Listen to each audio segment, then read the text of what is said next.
এই যে গত 24 এবং 25 তারিখ প্রথম অধিবেশন গুলো আমাদের এডিসির মধ্যে আমাদের সঞ্জীব বাবুরা ছিলেন। আমরা অনেক আশায় সেই দিন আমরা সকাল থেকে ছিলাম। আমি একটা ফেসবুকের মধ্যেও আমি একটা লাইভ লিখেছিলাম প্রশ্নবোধক চিহ্ন দিয়ে, সেটা কার্যকরী হয়েছে। কি আমরা 25 বছর জনগণ মন অধি গানটা ন্যাশনাল অ্যান্থেম আমরা শুনিনি কোন জায়গায়, কাউন্সিলে হোক বিধানসভায় হোক কোনোখানে হয়নি। ভারতীয় জনতা পার্টি আমরা রাষ্ট্রবাদী দল, রাষ্ট্রকে সামনে রাখি প্রথমে, তারপরে আমরা। তো রাষ্ট্রের জন্য যে সঙ্গীত, এটা দিয়ে আমাদের কাজ শুরু হয়। আমরা বিধানসভাতে সেটা করেছিলাম 3 বছর আগে। সেটা আমাদের যে নীতি, আমরা যে সবার সঙ্গে মিলে কাজ করি, আমাদের নীতির কারণে আজকে এডিসির মধ্যে যারা ক্ষমতায় আছে তাদেরও পরিবর্তন হতে বাধ্য করলো আমাদের নীতি তাদেরকে। আমাদের নীতির কারণে তারা পরিবর্তন হতে বাধ্য হয়েছে, কিন্তু জাতীয় সঙ্গীত দিয়ে তারা কাজ শুরু করেছে। অনেক বড় কথা বলেছিল। আমি ভেবেছিলাম সেই দিন হয়তোবা কি লেন বলে, বড় না ছোট জানি না আমি, তারাই ঠিক করো, হয়তোবা সেই দিন তারা নিয়ে নেবে। কিন্তু আমি অপেক্ষায় ছিলাম, দিল্লিতে ছিলাম আমি, স্ট্যান্ডিং কমিটির মিটিং ছিল আমার।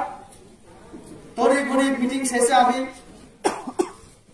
ইন্টারনেটের মাধ্যমে বিভিন্ন মাধ্যমে দেখার চেষ্টা করলাম আমাদের ওই যে ল্যান্ড টেন হয়ে গেল কিনা। পরে দেখলাম আলোচনা আনার পরে বলছে লিখিত আকার কেমন হবে, বাউন্ডারি সীমানা, এটা কি বাংলাদেশ নিয়ে না শুধু ইন্ডিয়া নিয়ে। আমাদের এমডিসিরা যখন ধরলো তখন সঙ্গে সঙ্গে বন্ধ করে দিল। নেক্সট পরের দিন আমরা আবার আলোচনা করে বলবো। পরের দিন 18 জন আছে সংখ্যাগরিষ্ঠ, বিনা আলোচনাতে বল পাস হয়ে গেছে। আমাদের এমডিসিরা বলেছে, আরে ভাই আগে ধারণা তো ঠিক করো, কি সেটা কি, ত্রিপুরাল্যান্ড কি, গ্রেটার কি, সেটা তো আগে পরিষ্কার করো। করতে পারেনি। আর পরের দিন এই শান্তিবাজারে মিছিল কারা গিয়েছিল সেখানে, ওই যারা নেশা করে, এমন অনেক যুবক যাদের বয়স 13 বছর, তারাও সেখানে গেছে।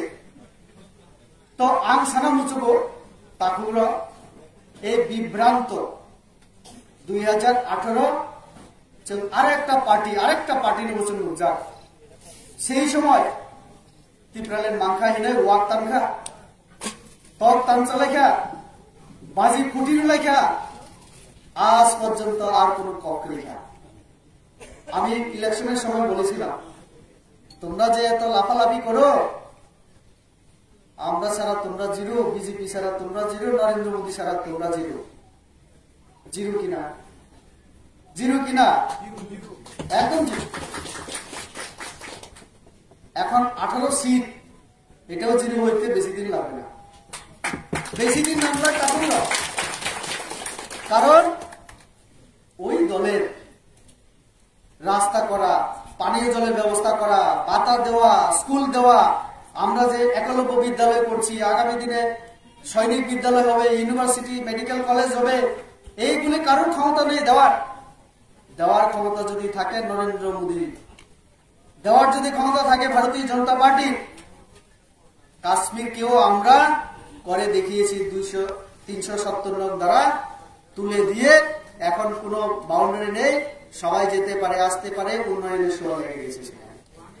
অন্য কোন দলের পক্ষে সম্ভব না। অটোনমাস ডিস্ট্রিক্ট কাউন্সিল ত্রিপুরা, এই যে TTADC বলি আমরা, Tripura tribal areas autonomous district council, তার মধ্যে কিচ্ছু নেই। আমি তার জন্য পার্লামেন্টে সবার জন্য সেখানে বসবাস আমরা যারা করি, সব সম্প্রদায়, সব ধর্মের জন্যই আমি সেখানে 50টা সিটের কথা বলেছিলাম। সেখানে মহিলাদের জন্য থাকবে, অন্যান্য সম্প্রদায়ের জন্য থাকবে। আপনারা একটা কথা মনে রাখবেন, সংবিধানের মধ্যে যে কোনো যা নিয়ম হবে, যা কিছু হবে, সেখানে কতগুলি মানুষের জন্য রিজার্ভেশন থাকে, মহিলার জন্য, এসসির জন্য, এসটির জন্য, এখন তো মাথার শাসন, তারা বলতে পারবে যে এখানে যে 3 জন আমাদের বাঙালি এমডিসি আছে তোমরা আসতে পারবে না? সাহস আছে তাদের? নেই। কারণ কি অধিকার পেল তারা? সংবিধান তাদেরকে অধিকার দিয়েছে, এখানে 3 জন এইভাবে রাখতে হবে বলেছে, সংবিধানের মধ্যে লেখা আছে। তার জন্য আমাদের স্বপ্না দাস, তারপরে আমাদের সঞ্জয় দাস, শৈলেন্দ্র বাবুরা আজকে এখানে।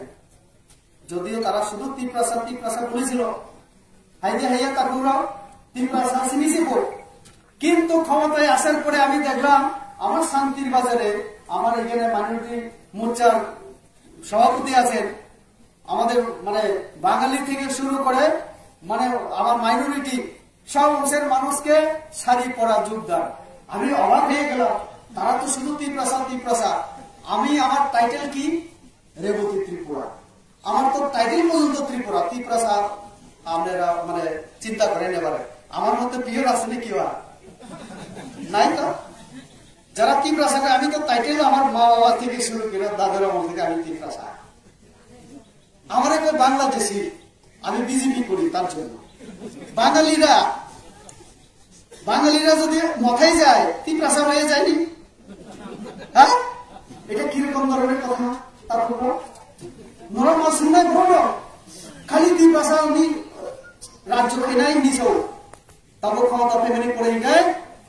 ওই দিন ওই মাথা দলের যিনি নেতা, তিনি তো ভালো বক্তা, কারণ অভাব নেই। আমরা কারা চিন্তায় থাকি, ভাষণ জানি না, কথা জানি না, গরিব মানুষরা একটু চিন্তায় থাকে, কথাবার্তা কম, ইচ্ছাই নেই। উনার তো এরকম কোনো অভাব নাই, জন্মগত থেকে মানে কত কিছু। কি সুন্দর ভাষণ দিল, আমি তো ভাবছিলাম খালি তিপ্রাসা শব্দ ছাড়া আজকে আর কোনো শব্দই আমি শুনতে পাবো না। বললেন হিন্দু, মুসলিম, বুদ্ধ, খ্রিস্টান, বাঙালি, তিপ্রাসা সব মিলেমিশে আমরা গ্রেটার ত্রিপুরা করবো। তাহলে ভাই নরেন্দ্র মোদীর যে স্বপ্ন একবার শ্রেষ্ঠ ভারত, আর বিপ্লবদের যে প্রথম থেকে এক ত্রিপুরা শ্রেষ্ঠ ত্রিপুরা, এরকম যে ত্রিপুরার কথা, হ্যাঁ, এটা নতুন কি? আমরা যদি বাঙালি, পাহাড়ি, জনজাতি সবাই একসাথে থাকতে পারি, তাহলে বিপ্লবদের এক ত্রিপুরা শ্রেষ্ঠ ত্রিপুরাই তো গ্রেটার ত্রিপুরা, ঠিক কি?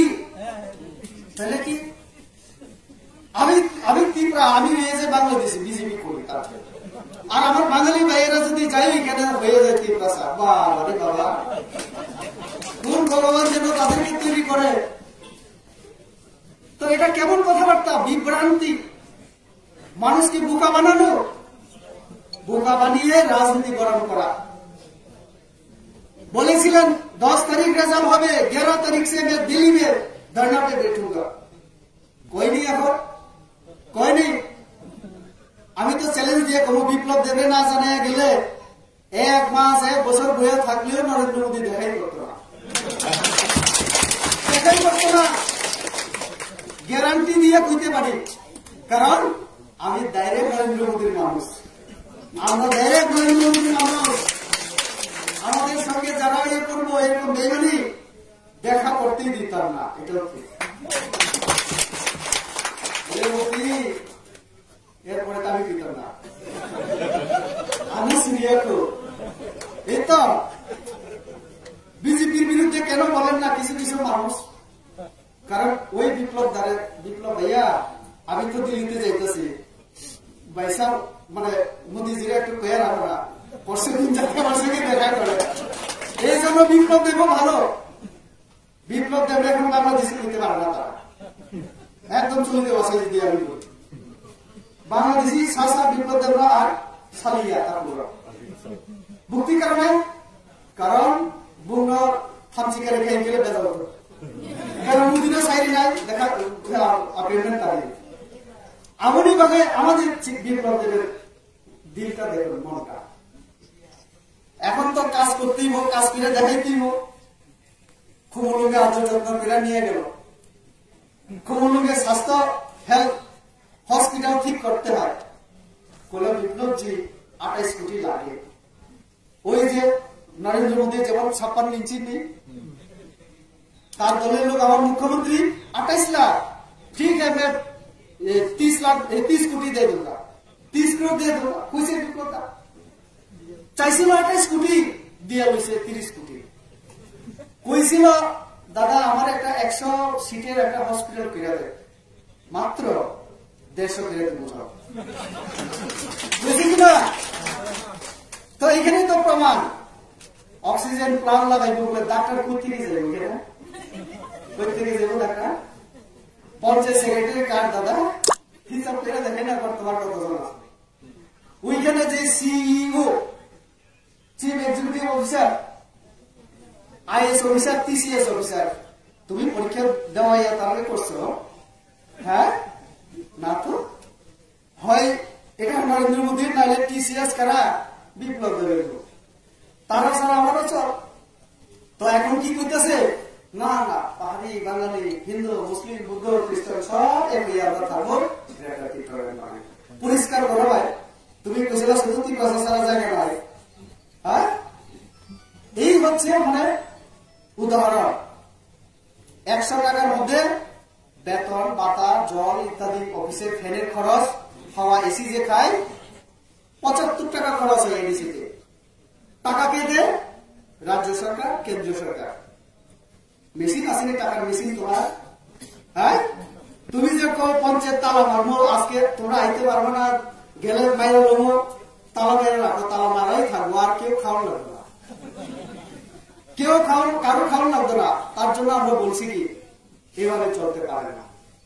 পঞ্চায়েত দপ্তর থেকে গত 4 তারিখ মে মাসে, সম্ভবত না জুন মাসের 4 তারিখ, মে মাসের প্রথম 1 তারিখ প্রথম নোটিশ, 4 তারিখ জুন, আরডি ডিপার্টমেন্ট থেকে পরিষ্কার করে নোটিশ দেওয়া হয়েছে। বিশেষ করে জনজাতি বন্ধুরা বা আমার ইয়েরা, আপনারা শুনুন একটু। আরডি ডিপার্টমেন্ট পঞ্চায়েতের একটা নোটিফিকেশন জারি করে পরিষ্কার বলেছে, ব্লক টিসিএস অফিসার যে বিডিও হন এবং তার অধীনে যিনি পঞ্চায়েত সেক্রেটারি, তাদের মাধ্যমে আমাদের বিসিও চলে। বলল এখানে কোন কমিটি যদি হয়, এটা সম্পূর্ণভাবে বেআইনি। এরপর আর কিছু বলার দরকার আছে?